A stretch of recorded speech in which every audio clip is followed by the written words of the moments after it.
दोस्तों सावन महीना शुरू हो गया है जिसे शिव जी का महीना माना जाता है और पूरे महीने शिव आराधना की जाती है जिसमें रुद्राभिषेक के बाद बेलपत्र और भस्म चढ़ाने समेत कई परंपराएं शामिल हैं। लेकिन ऐसा क्यों है, क्यों शिव जी को सावन का महीना इतना पसंद है और इस महीने का नाम सावन कैसे पड़ा?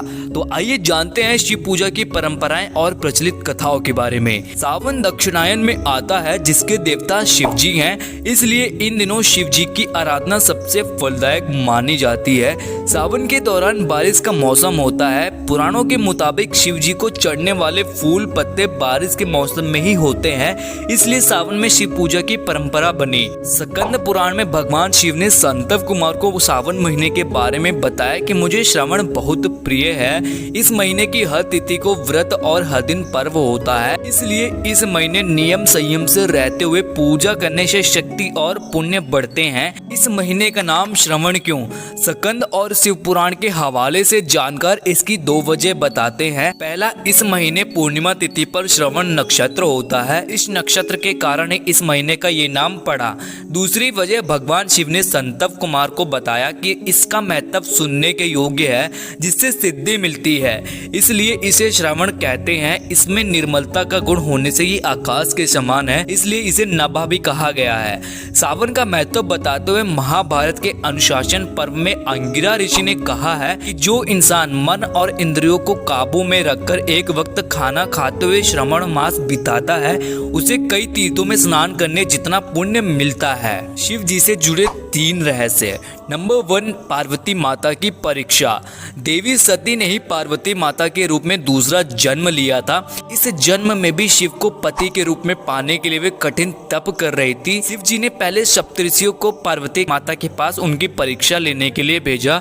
सप्तऋषियों ने पार्वती माता के पास पहुंचकर शिव जी की बहुत बुराई की, उनके दोष गिनाए, लेकिन पार्वती माता अपने संकल्प पर अडिग रहीं। इसके बाद महादेव खुद आए और उन्होंने पार्वती माता को वरदान दिया और वहां से चले गए। तभी वहां पर पार्वती माता को एक बच्चे के रोने की आवाज सुनाई देती है।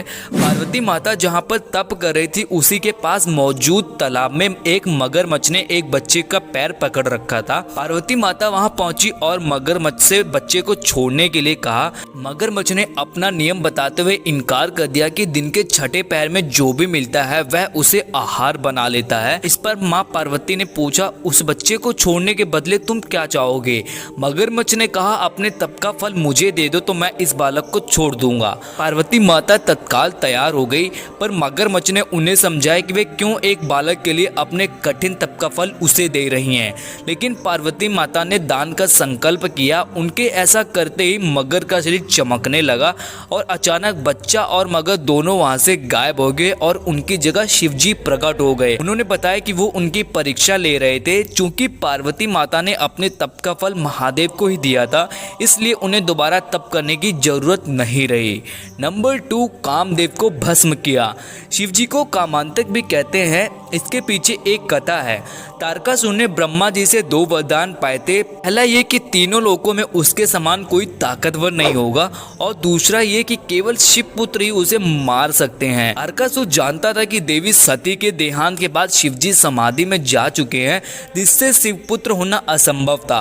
वरदान पाकर तारकासुर ने तीनों लोकों को जीत लिया। उसके अत्याचार से परेशान होकर देवता ब्रह्मा जी के पास गए। उन्होंने देवताओं को वरदान के बारे में बताया कि केवल शिव पुत्र ही तारकासुर को मार सकते हैं, लेकिन शिव जी गहरी समाधि में हैं। हिमवान की पुत्री पार्वती शिव से विवाह के लिए तप कर रही हैं, लेकिन वो पार्वती की तरफ देखना भी नहीं चाहते। तब इंद्र ने कामदेव से कहा कि वे जाकर शिव जी के मन में देवी पार्वती के प्रति अनुराग जगाएं। कामदेव ने पुष्प बाण ध्यान मग्न शिव जी पर चला दिया। अचानक इस विघ्न से शिव जी बहुत गुस्सा हुए और उन्होंने तीसरे नेत्र से कामदेव को भस्म कर दिया। इस पर कामदेव की पत्नी रति ने शिवजी से प्रार्थना की कि वे उसके पति का जीवन वापस लौटा दें। शिव ने शांत होकर कहा कि कामदेव की देह नष्ट हुई है, लेकिन उसकी आंतरिक शक्ति नहीं। काम अब देह रहित होकर हर प्राणी के हृदय में रहेगा। वह कृष्ण अवतार के समय कृष्ण के पुत्र प्रद्युम्न के रूप में जन्म लेगा। तुम फिर उसकी पत्नी बनोगी। उसके बाद रति ने मायावती के रूप में जन्म लिया था। नंबर 3, अशुभ से हुआ शुभ। नर्मदा नदी के किनारे धर्म जौनपुर नाम का सुंदर नगर था, उसमें विश्वानर नाम का ब्राह्मण अपनी पत्नी सुचि समिति के साथ रहता था। दोनों शिव भक्त थे और उन्होंने पुत्र पाने के लिए शिव जी से वरदान मांगा कि स्वयं भगवान शिव उनके पुत्र के रूप में जन्म ले। शिव जी के वरदान से उनके यहाँ एक पुत्र का जन्म हुआ जिसका नाम ग्रहपति था। जब बालक 11 साल का था तब देवऋषि नारद ने उसका हाथ देखकर भविष्यवाणी की थी कि साल भर के भीतर उसके साथ कुछ अशुभ होगा जो आग से जुड़ा होगा। तब माँ बाप ये सुनकर बहुत दुखी हुए, तो बेटे ने उन्हें सांत्वना देते हुए कहा कि वे दुखी ना हो क्योंकि वह भगवान को प्रसन्न कर लेगा, इससे अनिष्ट टल जाएगा। माता पिता से आज्ञा लेकर वह शिव की नगरी काशी पहुंचा। वहां उसने गंगा के मणिकर्णिका घाट पर स्नान किया और पूरे साल शिवलिंग की पूजा की।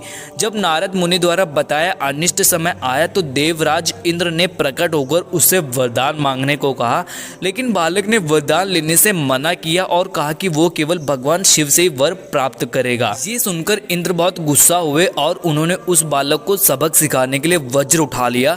बालक ने भगवान शिव से रक्षा की याचना की। तभी शिवजी प्रकट होकर बोले, डरो मत, मैं तुम्हारी परीक्षा लेने के लिए इंद्र के वेश में आया था। मैं तुम्हें अग्निश्वर नाम देता हूँ, तुम आग्नेय दिशा के रक्षक होगे।